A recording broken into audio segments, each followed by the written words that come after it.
Hola, ¿qué tal? Paz y bien, soy el Padre Rubén Francisco Bellante y estamos de nuevo compartiendo otro capítulo más de Gozo y Evangelio, la alegría de evangelizar. Este programa taller que está pensado especialmente para catequistas, servidores, evangelizadores, misioneros y agentes de pastoral y que intenta entregar herramientas concretas para la tarea apostólica de todos y cada uno de nosotros, ¿no? Y también, por supuesto, ¿no? Tarea apostólica que tiene que estar marcada por el testimonio, por la gracia de Dios y la presencia del Espíritu Santo, de la Rúa Santa, a quien debemos invocar constantemente. Bueno, ¿y cómo están ustedes? ¿Cómo les está ayudando este programa, esta serie que ustedes pueden compartir por radio, pero también pueden encontrar en las redes sociales, en varias redes sociales? Y especialmente en mi canal de YouTube. En YouTube, mi canal que se llama Rubén Francisco Bellante. Ahí pueden suscribirse en forma gratuita, encontrar este y muchos otros programas para la formación, para el crecimiento, para la maduración, para la oración, para compartir en familia, en el ministerio, en los grupos, en las parroquias, etc. Así que bueno, comenzamos y como siempre invocamos al Espíritu Santo de Dios. Ven Espíritu Santo, ven a guiarnos, ven a santificarnos, ven a iluminarnos, para que este programa sea de mucho fruto en el corazón de cada uno de los oyentes y en el mío. Ven Espíritu Santo, porque sin tu ayuda divina no hay nada en el ser humano, nada que sea inocente. Lo repetimos mucho, pero sabemos que es así. Y te pedimos una vez más que cures nuestras heridas, que riegues nuestra aridez, que nos des esa santa unción necesaria para ser canal de gracia en nuestro ministerio, para que podamos firmemente ser testigos de la resurrección de Jesucristo el Señor. Ven Espíritu Santo, ven a través de la poderosa intercesión del corazón inmaculado de María. Amén y amén. Y lo decíamos, ¿sí? Testigos de la resurrección del Señor. Nosotros somos testigos. Tal vez la función de los apóstoles, o por lo menos la fuente de donde emana todo lo demás, es ser testigos de la resurrección de Jesús. Un testigo ha experimentado lo que transmite, lo ha visto, escuchado y hasta tocado con sus manos. No son reporteros que repiten lo que otros han dicho. Ellos tienen una experiencia que los ha dejado tatuados y ahora no pueden dejar de hablar de lo que han visto y oído. Además, se trata de un testimonio comunitario, no se reduce a una idea subjetiva, sino avalada por otros discípulos del Señor Jesús. La experiencia comunitaria de Dios es un elemento imprescindible de la vida eclesial. Sin este elemento no existe comunidad, eclesía, asamblea, solo grupo humano o equipo de trabajo, que quede claro, ¿no? El paso del Mar Rojo fue para Israel una vivencia inolvidable del poder de Dios que los protegía y liberaba. Esto constituyó la plataforma de la fe de los hebreos en la historia de la salvación. Por eso vale la pena preguntarnos si nosotros tenemos experiencia comunitaria del poder salvífico de Dios, si hemos pasado juntos algún Mar Rojo o si hemos sellado alianza alguna como pueblo de Dios. Jerusalén había sido desconcertada con el rumor de la resurrección del Nazareno, pero ahora es proclamada abiertamente por testigos directos que la han experimentado. La clave para evangelizar radica en que el anuncio de la muerte y la resurrección no se reduzca a la comunicación de una noticia, sino que sea presentado por testigos que tienen experiencia de lo que transmiten. Sin embargo, los piadosos judíos no han sido convocados por la elocuencia, ni menos por la ortodoxia de la predicación de Pedro, sino por el signo de la curación maravillosa del hombre que todos los días se sentaba bajo la puerta hermosa. ¿Se acuerdan? Que lo hemos meditado mucho en el último programa. Bueno, que ahora salta y alaba a Dios y quiere saber a qué se debe tan gran portento. Si nuestras palabras, discursos y homilías no convocan multitudes, Los signos y prodigios pueden hacerlo, como sucedió en tiempos de Jesús y de los apóstoles. Entonces, cuando Pedro ha logrado atraer la atención, va a detallar cómo ha sucedido el portento. Leemos Hechos de los Apóstoles, capítulo 3, versículo 16. Por la fe en su nombre, este mismo nombre ha restablecido a este que ven y conocen. Es pues la fe dada por su medio la que le ha restablecido totalmente ante todos ustedes. Hechos, capítulo 3, versículo 16. El nombre de Jesús que Pedro ha invocado ha restablecido a este personaje conocido por todos ustedes. ¿Cómo? Sí, por la fe en su nombre, misma que es dada a través de él. No explica la fe de quién, pero podemos presumir que no se trata de la fe del enfermo, porque no se ha demostrado ningún signo que haya creído, ya que nada esperaba sino limosna, ¿se acuerdan? Es más lógico suponer que fue la fe de los testigos la que obró tan gran maravilla. Pedro también aclara que la fe es un regalo, es un don que Jesús resucitado concede. No se compra ni se merece. Es fruto de la Pascua de Jesús. La fe y no los sacrificios es la columna del nuevo templo. A Dios ya no se le agrada por medio de holocaustos, sino por medio de la fe. La relación con Dios es ahora a través de la fe. Contrastando con la estructura del sistema religioso, Pedro proclama el Evangelio de la gracia, es decir, que la salvación es don gratuito de Dios y el perdón de los pecados no se consigue por los sacrificios u ofrendas, sino solo mediante la sangre de Cristo Jesús en el Calvario. Jesús, siervo sufriente, ha liberado a este hombre que llevaba más de 40 años sin poder caminar y ha hecho lo imposible, curar una enfermedad predeterminada por la herencia genética que no tenía remedio. Jesús ha solucionado un problema que la institución religiosa era incapaz de resolver: cambiar completamente una persona que estaba predestinada a morir paralítica. O sea que Pedro asegura que esta persona no solamente ha sido recuperada físicamente, sino sanado totalmente. No únicamente se ha restablecido de su parálisis, sino de cualquier otro mal de este mundo. Por tanto, se trata de una sanación integral que implica el cuerpo, el alma y el espíritu. Se trata entonces de una curación completa que abarca a toda la persona. Es una criatura nueva de los pies a la cabeza. Jesús resucitado lo ha cambiado, pero también se convierte en un signo que confirma la resurrección del crucificado. Si la resurrección de Jesús es capaz de dar vida, el restablecimiento del paralítico devuelve credibilidad a aquel hombre que fue ajusticiado a las afueras de Jerusalén. Aquel limosnero que parecía nada tener, ahora ofrece el argumento más valioso para certificar la resurrección del Nazareno. Ciertamente Jesús lo ha levantado de su postración, pero es igualmente verdadero que al caminar y saltar delante de las autoridades del templo, está confirmando la misión de Jesús de Nazaret. Tal vez quien más salió ganando esa tarde no fue el tullido que caminó, sino Jesús, que mostró que resucitó de entre los muertos, que está vivo y por eso puede restablecer completamente a cualquier hombre, por más inverosímil que pareciera su caso. Por nuestra causa, el nombre de Dios puede ser blasfemado o glorificado. Si nuestra vida contradice la resurrección de Jesús, entonces el nombre de Dios será profanado en medio de las naciones. Romanos 3:24. Pero si nuestra vida da testimonio de la resurrección de Jesús, entonces su nombre será alabado y los incrédulos se convertirán en ese día.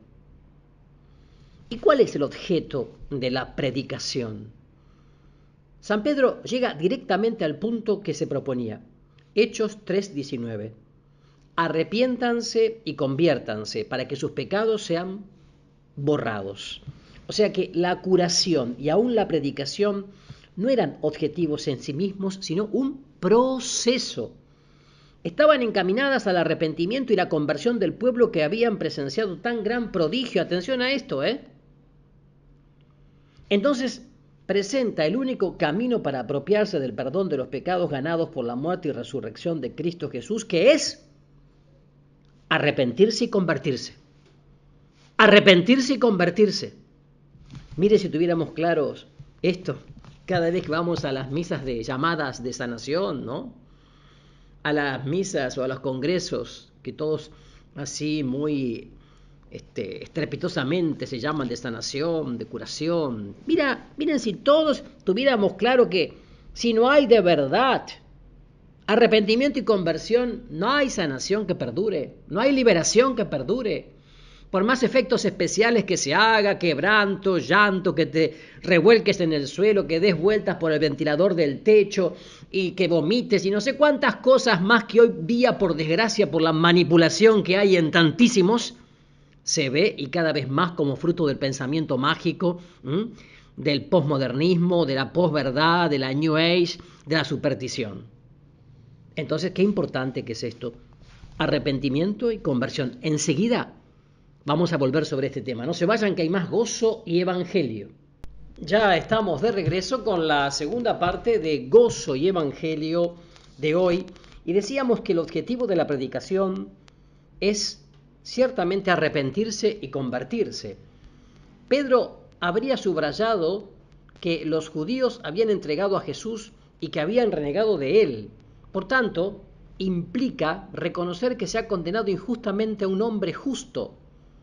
El apóstol no ha hecho alusión a ninguno de los 10 mandamientos, porque el pecado más grave y del cual derivan todos los demás es cuando no se acepta el plan de Dios centrado en Cristo Jesús. Y también convertirse. La verdadera conversión no parte de un escrupuloso examen de conciencia reconociendo las cosas malas que hicimos o las violaciones a la santa ley de Dios. No, parte de reconocer lo que Dios ha hecho en nuestra vida. El punto de partida es lo bueno que Dios ha sido con nosotros, que tanto nos ha amado, que no ha dudado en entregar a su Hijo único por nosotros, cuando todavía éramos pecadores. No puede haber signo más grande de amor que la entrega voluntaria de Jesús, buen pastor, por sus ovejas. Esta es la única motivación válida para una auténtica conversión. De otra forma, solo podría fomentarse un complejo de culpa, sin nunca llegar a una verdadera conversión. Pedro ha ofrecido el único camino para aprovechar el perdón de los pecados, generado por la muerte y resurrección de Cristo Jesús, y es el arrepentimiento y la conversión. Perdón de los pecados. Cuando Pedro asegura que solo por medio de la fe, el arrepentimiento y la conversión los pecados serán borrados, es porque el apóstol considera todavía pecadores a los piadosos israelitas, a pesar de todos sus esfuerzos y ritos de expiación. Declara que los sacrificios del templo no han podido cambiar la situación pecadora del ser humano delante de Dios. Siguen siendo pecadores porque la liturgia del templo es obsoleta e ineficaz. Jesús un día exaltó los ánimos cuando profetizó que el templo sería destruido, pero ahora Pedro es mucho más radical que su maestro cuando afirma que los holocaustos no son capaces de perdonar los pecados, pues quienes ofrecen sacrificios y limosnas continúan siendo pecadores. Ya existe un nuevo templo que fue destruido en el monte Calvario, pero que Dios ha reconstruido en 3 días al resucitar a Jesús de entre los muertos. Solo hay un medio por el que el ser humano y todos los seres humanos pueden ser restaurados. El mismo Jesús que fue crucificado en las afueras de Jerusalén. Los apóstoles están trasplantando el centro de gravitación de la salvación. Ya no se ubica en el monte Sión, donde se encuentra el templo, sino en el monte Calvario, donde Jesús ha cancelado la nota de cargo que existía contra el hombre pecador. Colosenses 2:14. Los apóstoles no fueron al templo a ofrecer sacrificio alguno, sino para proclamar con valentía que ningún sacrificio humano era capaz de conseguir el perdón de los pecados. El hombre restablecido, sin pronunciar palabra alguna, demuestra el poder de Jesús muerto y resucitado. Es decir, El nazareno efectúa lo que el templo, con su liturgia y sacerdotes, con sus ornamentos, no pueden jamás lograr. ¿Hay alguien más poderoso que el templo de Jerusalén? Estas declaraciones no eran promulgadas en un lugar discreto ni escondido, sino en los mismos atrios sagrados y a la misma hora que se estaban ofreciendo los sacrificios expiatorios por el pecado. El que los apóstoles actúen y prediquen dentro de los muros del templo resulta insoportable para los responsables del culto y la tradición. Había que tomar una postura, o a favor o en contra, pero nadie podía permanecer indiferente.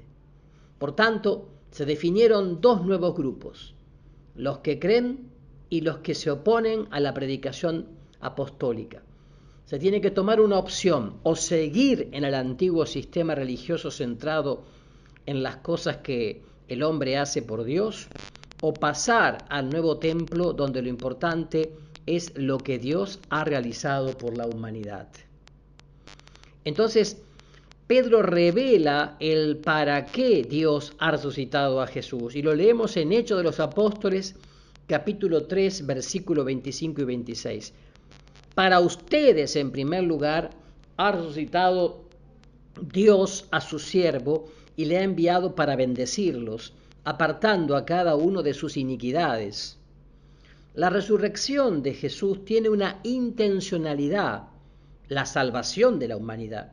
Es decir, lo más importante no es que resucitó, sino para qué resucitó. Para que fuéramos capaces de lo que antes nos resultaba imposible, aún con la ayuda de la ley. El hombre puede hacer esfuerzos y hasta cambiar de moral, pero la conversión del corazón solo es obra de Jesús resucitado. Conseguimos hasta omitir ciertas acciones pecaminosas, pero apartarnos de nuestras iniquidades es fruto de la obra liberadora de Jesús resucitado. En algunas circunstancias y en ciertos momentos hasta evitamos el mal, pero lo que nos resulta del todo imposible es no desearlo ni ser atraídos por él. Esto es solo fruto de la resurrección de Cristo Jesús. Y si alguno fuera capaz de lograrlo, ese no necesita de ningún Salvador, porque él mismo sería su propio Redentor. Sin embargo, nadie lo logra porque la ley es un yugo que nadie puede sobrellevar. Hechos de los Apóstoles 15, versículo 10. Por eso dice la Escritura: no hay quien sea justo ni uno solo. Romanos 3:10. Y uno se pregunta, ¿por qué Pedro actuó solo en ese momento y dejó de lado a Juan, ¿no? Porque estábamos hablando de la importancia de la comunidad, de la eclesía. Y al entrar los dos en escena, Pedro ordenó: míranos. Pero cuando los reflectores apuntaban hacia ellos, actúa individualmente, sacando a Juan de la escena. ¿Que acaso no era una comunidad? Para encontrar la respuesta debemos levantar la mirada y observar. Por ejemplo, observar los gansos. Los gansos que en el otoño, o los patos, ¿no? Que en el otoño emigran para buscar climas más cálidos y vuelan en formación de V corta, V. Uno vuela al frente cortando el aire para que los otros puedan ahorrar energías para su largo viaje, mientras los gansos de atrás graznan con entusiasmo para animar al que va adelante. Cuando se cansa el que guía a los demás, otro ocupa su lugar y él toma un puesto donde los otros lo cubren para que recupere fuerzas. Si el ganso de la punta de flecha no es capaz de compartir su puesto a otro, pronto caerá muerto de fatiga. Si uno de ellos se apartara de la formación, se fatiga tanto que se quedaría atrás y se perdería. Si alguno cayera alcanzado por la bala de un cazador, dos descienden con el herido y no se apartan de él hasta que se recupere o muera. De esta forma, pueden llegar hasta tierras más tropicales para procrear nuevas crías. En la comunidad, como en el cuerpo humano, cada uno tiene su lugar y su función. El líder define la dirección, pero no necesariamente va adelante, ¿no? Porque a veces debe reconocer que se ha fatigado y ha de dejarse ayudar por los demás, cediendo la estafeta a otro, digamos, para bien de todos. En algunas ocasiones nos toca ir adelante, claro, pero también nos cansamos y debemos compartir responsabilidades a otros para que ellos también crezcan.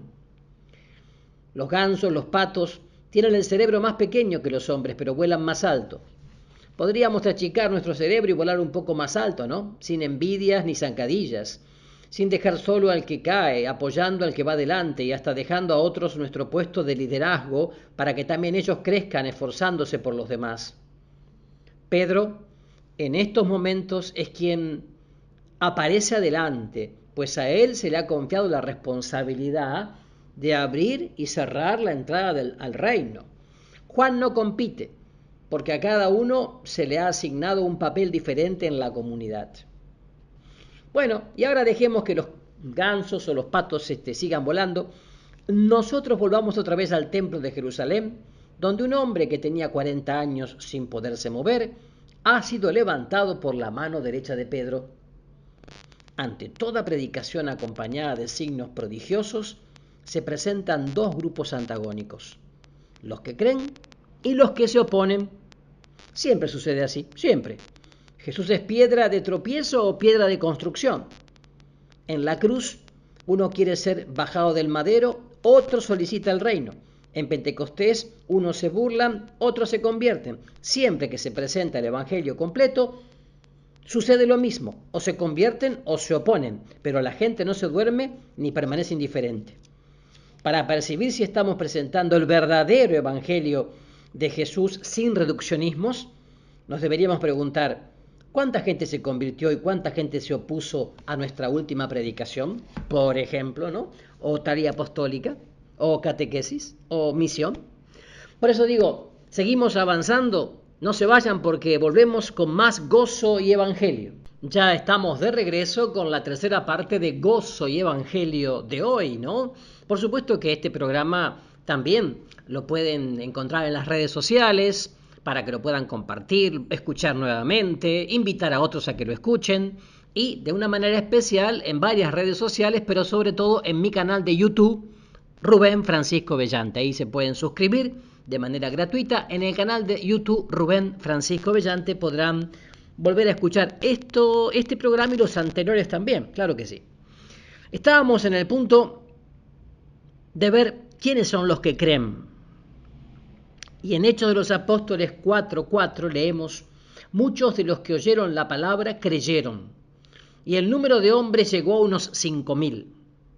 Hechos de los Apóstoles 4:4. Muchos de los que se encontraban esa tarde en el templo se atreven a dejar el sistema religioso vigente. La fe siempre implica un riesgo. Lo más difícil es renunciar a las seguridades religiosas que han sostenido la fe durante más de un milenio. Optar por la novedad de Jesús implicaba renunciar a cualquier otro medio que antes haya garantizado o prometa la salvación. Creen que el plan original de Dios no es el sufrimiento del hombre, sino la felicidad en este mundo y en el otro, porque es un Dios bueno que ha prometido toda clase de bendiciones a los creyentes. Creen que sus pecados no pueden ser perdonados por los sacrificios y holocaustos, sino solo por la sangre del Cordero de Dios que quita el pecado del mundo. Están seguros que la santa ley del Sinaí no salva, sino solo Jesús resucitado es capaz de transformar el corazón del ser humano. Creen que el único mediador entre Dios y los hombres es Jesús de Nazaret, quien murió en la cruz por nuestros pecados, pero fue resucitado para compartirnos su vida nueva. Confiesan que no hay otro nombre dado a los hombres para ser salvados. No existe otro medio de salvación fuera de Jesús, muerto y resucitado. Creen que Dios cumple todas sus promesas. Si ha resucitado al que fue entregado injustamente, no podrá faltar a ninguna otra persona. Creen que es por la fe y la conversión que el ser humano puede ser restablecido y transformado en criatura nueva. En esta ocasión, los que han aceptado a Jesús como único medio de salvación fueron unas 2.000 personas. Hace unas semanas se habían convertido 3.000 piadosos judíos con el discurso de Pedro ungido por el Espíritu la mañana de Pentecostés. Pero esta tarde se entregaron a Jesús 2.000 habitantes de Jerusalén que estuvieron ausentes en la plaza de la ciudad. Si Pedro predicó exactamente lo mismo, ¿por qué no se convirtieron entonces también? Es que en esta ocasión la predicación ungida por el Espíritu iba acompañada de un signo irrefutable. ¿Cuál era? La sanación integral de este ser humano, de este hombre. Entonces hay unción y poder del Espíritu. A veces no basta la unción del Espíritu y es necesario el poder del Espíritu. En ciertas ocasiones no es suficiente anunciar la muerte y proclamar la resurrección de Cristo Jesús. Es imprescindible mostrar la fuerza de su resurrección con signos, prodigios y milagros. Si queremos convertir multitudes, no bastan nuestros discursos elocuentes u ortodoxos. Deben estar ungidos con el Espíritu como el día de Pentecostés. Pero si anhelamos cruzar nuevas fronteras y alcanzar a quienes todavía permanecen anclados en sus tradiciones y devociones religiosas, entonces a la unción del Espíritu hay que aumentar el poder del Espíritu. ¿Nos interesa convertir a los que no fueron alcanzados por nuestros discursos anteriores? Necesitamos signos de poder, curaciones y milagros como integrantes normales de nuestra pastoral evangelizadora. La palabra de Pedro ha conseguido su objetivo, generar la fe para la conversión en aquellos que no se habían convertido la mañana de Pentecostés y continuaban girando en torno al templo de Jerusalén. La fe que había sido presentada anteriormente como don del resucitado, ahora muestra la otra cara de la medalla. Es la respuesta del ser humano ante la propuesta de la salvación en Cristo Jesús. Cuando San Pablo describe la fe como un escudo, Efesios 6:16, sugiere que las adversidades ya existen en torno a nosotros, pero que contamos con una defensa que nos protege para no ser heridos. El escudo de la fe, que refuerza los cerrojos de nuestras puertas. Salmo 147, versículo 13. Los dardos y lanzas nos atacarán, pero tenemos una doble protección para no ser heridos de muerte. Las dos casas del final del Sermón de la Montaña sufren las mismas amenazas y embates. La tormenta ataca a ambas. Las corrientes anegan también a las dos, para significar que los creyentes pasamos por las mismas calamidades y problemas que vive el mundo. La diferencia radica dónde estamos cimentados. ¿En las movedizas arenas de nosotros mismos o en la roca firme de Cristo Jesús? Y después están los que se molestan. Dice que esa tarde se dividieron las actitudes. Unos creyeron y se atrevieron a dar el salto más adentro, pero otros se quedaron anclados en la orilla. Leemos en Hechos de los Apóstoles 4, 1, 2. Pedro y Juan estaban hablando al pueblo cuando se les echaron encima los sacerdotes, el jefe de la guardia del templo y los saduceos, molestos porque enseñaban al pueblo y anunciaban en la persona de Jesús la resurrección de los muertos. Hechos capítulo 4 versículos 1, 2. En esta ocasión se trata del conglomerado de tres grupos. Los une un enemigo común, no un objetivo ni menos una visión. Están molestos por los frutos de la predicación y van a actuar con la autoridad emanada de sus títulos y funciones. No saben discernir, solo actúan regidos por una ley implacable que deben imponer absolutamente. Ellos son los vigilantes de la doctrina que se enseña y deben ser meticulosos con la liturgia del templo, no permitiendo las desviaciones ni el desorden en los recintos sagrados. Además, suponen que Dios les va a pedir cuentas de todo esto. Creen que el Señor de los ejércitos será tan estricto con ellos que por eso ellos son tan intolerantes con los demás. Los sacerdotes y el jefe de la guardia estaban muy preocupados, pues de acuerdo a la visión presentada por Pedro y Juan, el templo ya no servía para nada. Perderían su trabajo y pronto entrarían a formar parte de las estadísticas de desocupados. Los saduceos sienten tambalearse la columna vertebral de sus creencias lo cual les resulta intolerable. Ellos no creen en la resurrección de los muertos, pero como aquel hombre que ahora daba saltos había sido sanado por uno que se creía muerto y ahora da pruebas irrefutables de que está vivo, entonces se desconcierta. La mañana de Pentecostés solo hubo una reacción irónica contra la proclamación apostólica, pero ahora se presenta una franca oposición. El único factor diferente es el paralítico curado. Es que la curación de un valor incontestable a la predicación que no se puede rebatir con argumentos, y entonces la única tangente de salida es el enojo ciego y sordo. En la obra cumbre de la literatura española, El Quijote de la Mancha, escrita por Miguel de Cervantes Saavedra, se cuenta la historia de un idealista caballero de la Edad Media que emprende las más inimaginables aventuras con su escudero llamado Sancho Panza. En un momento el escudero advierte al Quijote: «Los perros nos ladran, amo, nos ladran». El Quijote responde con seguridad: «Señal que cabalgamos, Sancho». Toda acción profética será motivo de admiración para unos, pero también molestia y envidia para otros. Siempre que se avanza habrá perros ladrando. Sus ladridos son signo que vamos caminando. Al árbol que tiene frutos siempre le tiran piedras, siempre. Entonces, les echaron mano y les pusieron bajo custodia hasta el día siguiente, pues había caído ya la tarde. Leemos en Hechos de los Apóstoles 4:3. Les pusieron las manos encima, podría ser la traducción literal de esta acción de las autoridades, las cuales no saben dar la mano para sanar, solo las ponen sobre los demás para mostrar su autoridad. Como las autoridades religiosas que ostentaban infalibilidad se reconocen derrotadas por la evidencia de aquel hombre que salta y alaba a Dios, recurren a la estrategia de los débiles, el uso de la fuerza. Los causantes del problema y probablemente también el paralítico curado pasan aquella noche en la prisión, custodiada por guardias que los vigilan sigilosamente.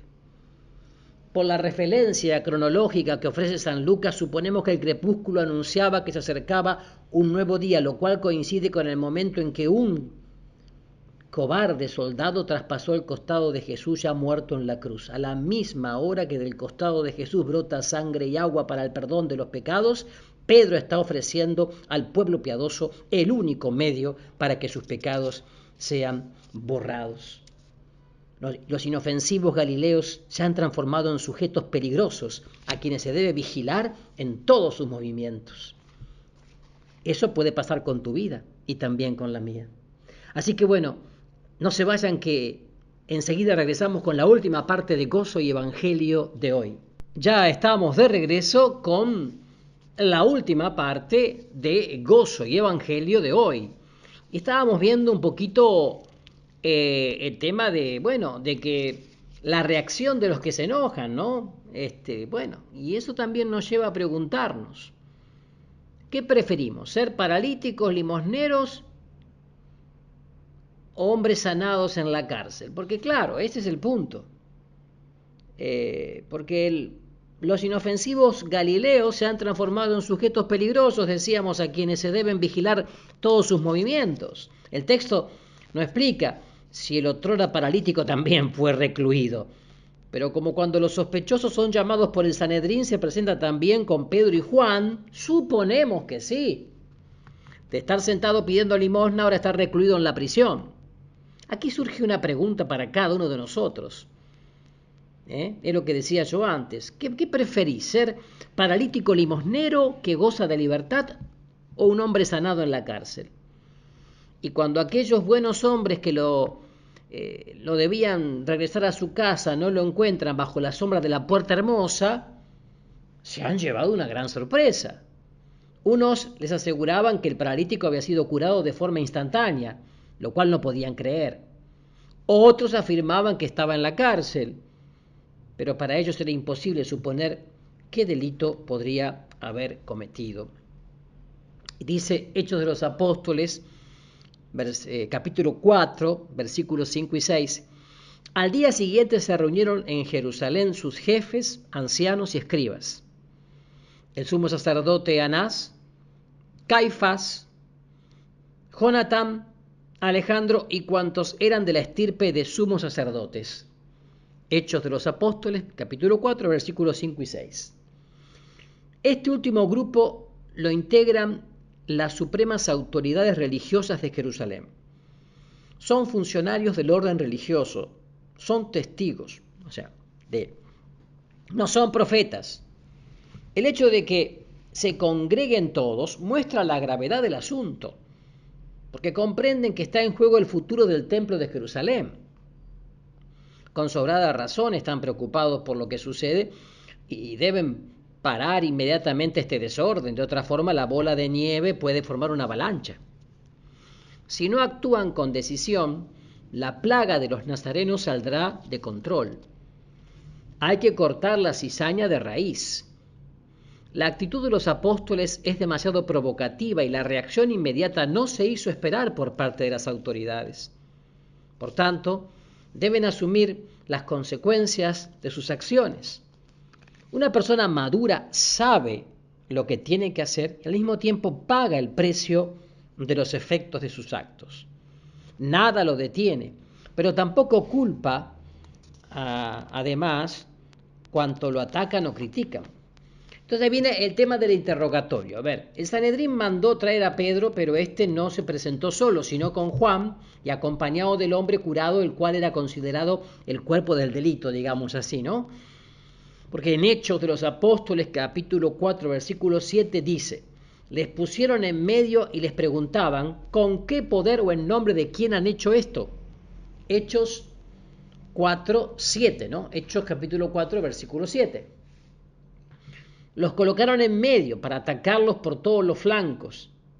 Les hicieron entonces una pregunta que parecía muy lógica. Si ustedes mismos no han curado a este hombre, entonces, ¿con qué poder o en nombre de quién lo han realizado? Y el segundo discurso de Pedro aparece aquí. El pescador de Cafarnaún nunca se imaginó ser sujeto de atención por público tan selecto. ¿Quién le ofreció tal oportunidad de hacerlo? Aquel hombre que había sido curado completamente. Con esa ventaja en su favor, Pedro, lleno del Espíritu Santo, les respondió con respeto pero con valentía. Hechos de los Apóstoles 4, versículos 8 y 9. Jefes del pueblo y ancianos, puesto que con motivo de la obra realizada en un enfermo somos hoy interrogados por quien ha sido éste curado. En esta ocasión, Pedro parte del motivo de interés y preocupación de las autoridades de Israel y pronuncia el discurso más breve de toda su vida, que Lucas ha consignado en solo 3 versículos. Sin embargo, nadie ha expresado tanto con tan poco. Allí radica el fundamento del cristianismo y de nuestra fe. Lo leemos. Hechos de los Apóstoles, capítulo 4, versículos del 10 al 12. Jesucristo, el Nazareno, a quien ustedes crucificaron y a quien Dios resucitó de entre los muertos, por su nombre y no por ningún otro, se presenta aquí sano delante de ustedes. Es la piedra que ustedes, los constructores, han despreciado, que se ha convertido en piedra angular, porque no hay bajo el cielo otro nombre dado a los hombres por el que nosotros debamos salvarnos. Hechos de los Apóstoles, capítulo 4, versículos 10-12. O sea, el centro de atención ya no es el portento milagroso. Ahora el paralítico curado gira en torno al sol de justicia llamado Jesús de Nazaret, el crucificado que se le tenía como fracasado y abandonado por Dios. Es precisamente por su nombre y no por ningún otro medio que este hombre ha sido restablecido totalmente. La sanación está al servicio de la evangelización. Pedro presenta a Jesús de Nazaret muerto pero resucitado como Salvador único y excluyente. Es radical. Para algunos parecería fundamentalista o fanático, pero el hermano de Andrés no consiente con la presión de los poderosos de la religión ni atenúa su mensaje. No diluye el plan de salvación, aunque bien sabe que se encuentra en la cueva del lobo y lo caro que le puede costar tal atrevimiento, pero fue enfático. Sin tratar de quedar bien ante los hombres, ni pretendiendo agradar a las autoridades religiosas, afirma que Jesús es el único medio de salvación por lo cual automáticamente está eliminando el sistema religioso del templo. La liturgia con sus sacrificios ya no es capaz de relacionar al hombre con Dios, menos de perdonar sus pecados. Y Pedro tiene una ventaja que bien aprovecha y al fin y al cabo le salva de ser condenado a muerte. A ver, junto a él salta y brinca aquel hombre bien conocido por todos por su enfermedad congénita que le tenía condenado a vivir pidiendo limosna a la sombra de la puerta hermosa del templo de Jerusalén. Claro, Hechos de los Apóstoles, capítulo 4, versículo 13 dice: viendo la valentía de Pedro y Juan y sabiendo que eran hombres sin instrucción ni cultura, estaban maravillados. No se admiraban de la elocuencia ni de la sabiduría de Pedro, se maravillaban de su valentía, o sea, parresía, decisión y convicción con la que predicaba. Verdaderamente, ese predicador cree lo que predica y vive lo que cree. Hay predicadores que buscan el aplauso por su elocuencia u oratoria. A Pedro no le interesaba, el pescador de Galilea estaba lleno del Espíritu Santo. La gente se admira de su seguridad y unción del Espíritu. La pedagogía apostólica fue extraordinaria. Pedro no llegó al templo para apoderarse de la cátedra de Moisés y comenzar a testificar la resurrección de Jesús. Primero llamó la atención mediante un portento que centró el interés en el mejor púlpito de Jerusalén, el mismo templo. La gente no se satisface con que le contemos otra vez la historia de la resurrección de Jesús, sino que mostremos el poder de esa resurrección, que es capaz de curar de cualquier parálisis a los hombres de hoy. O sea que la evangelización con poder se da cuando predicamos con parresía, que es convicción y libertad en el espíritu, parresía. Hechos de los Apóstoles, capítulo 4, versículo 13 y 14 dice: las autoridades reconocían por una parte que habían estado con Jesús y al mismo tiempo veían de pie junto a ellos al hombre que había sido curado, de modo que no podían replicar. El anuncio de la resurrección de Jesús y la restauración de un hombre enfermo se apoyan mutuamente como las dos columnas de una puerta. La fe en el nombre de Jesús resucitado salva a cualquier ser humano de cualquier enfermedad que lo lleve a la muerte, pero al mismo tiempo una sanación integral muestra la eficacia de la resurrección de Jesús. La mañana de Pentecostés, Pedro predicó en la plaza de la ciudad. Se congregaron judíos de 18 países y razas diferentes, pero tal vez quienes se encontraban en la explanada del templo no dejaron sus ritos y devociones por un ruido de viento huracanado que soplaba en la plaza de la ciudad. Esta tarde la predicación es en la misma área del templo, es decir, congrega en primer lugar a los judíos que continúan yendo al templo para ofrecer sacrificios al Dios de Israel. El éxito de la predicación de Pedro se sostiene en tres eslabones íntimamente unidos e interdependientes. Primero, el predicador está lleno del Espíritu Santo. Segundo, va acompañado del paralítico que ha sido curado. Tercero, el contenido del mensaje. Jesús como único Salvador, exclusivo y excluyente. Por eso, yo los invito a no desanimarse, a seguir realmente siendo dóciles al Espíritu Santo y discípulos de Jesús resucitado. Que a través del corazón inmaculado de María los bendiga el buen Dios Todopoderoso, que es Padre, Hijo y Espíritu Santo. Amén. Será hasta la próxima con más gozo y evangelio, paz y bien.